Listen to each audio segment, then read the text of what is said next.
Different religions have used various words to describe the divine union. In fact, the word religion itself means something similar. In Latin, religare means to rebind or reconnect.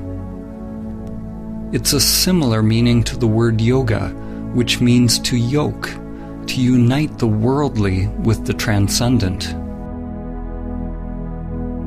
In Islam, it is reflected in the ancient Arabic meaning of the word Islam itself, which means submission or supplication to God. It signifies a total humbling or surrender of the self-structure. Christian mystics such as Saint Francis of Assisi, Saint Teresa of Avila,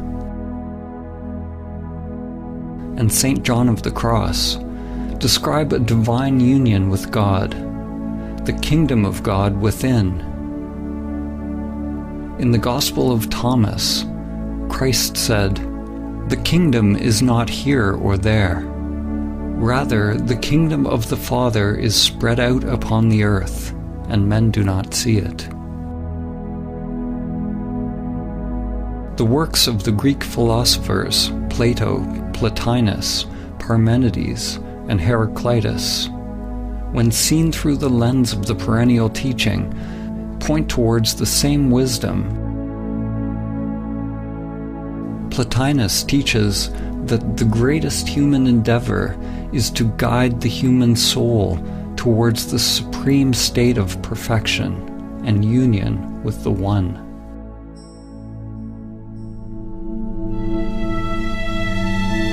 The Lakota medicine and holy man, Black Elk, said, "The first peace, which is the most important, is that which comes within the souls of men when they realize their relationship, their oneness with the universe and all its powers, and when they realize that at the center of the universe dwells Great Spirit, and that this center is really everywhere. It is within each of us."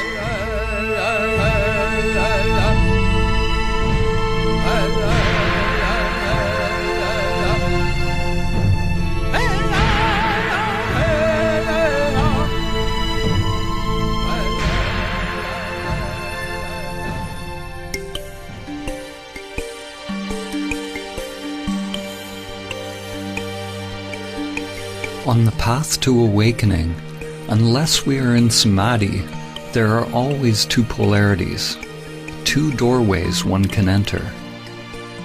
Two dimensions, one towards pure consciousness, the other towards the phenomenal world. The upward current toward the Absolute, and the downward current toward Maya and all that is manifested, both seen and unseen. The relationship between relative and absolute could be summed up in the following quote by Sri Nisargadatta Maharaj. "Wisdom is knowing I am nothing. Love is knowing I am everything. And between the two, my life moves." What is born of this union is a new divine consciousness. Something is born out of the marriage or union of these polarities, or the collapse of dualistic identification. Yet what is born is not a thing, and it was never born. Consciousness flowers, creating something new, creating what you could call a perennial trinity. God the Father, the transcendent, unknowable and changeless, is united with the divine feminine, which is everything that changes. This union brings about an alchemical transformation, a kind of death and rebirth. In the Vedic teachings, the divine union is represented by two fundamental forces, Shiva and Shakti. The names and faces of the various gods change throughout history, but their fundamental attributes remain. What is born out of this union is a new divine consciousness, a new way of being in the world. Two polarities inseparably one, a universal energy that is without center, free of limitation. It is pure love. There is nothing to be gained or lost, because it is utterly empty, but absolutely full.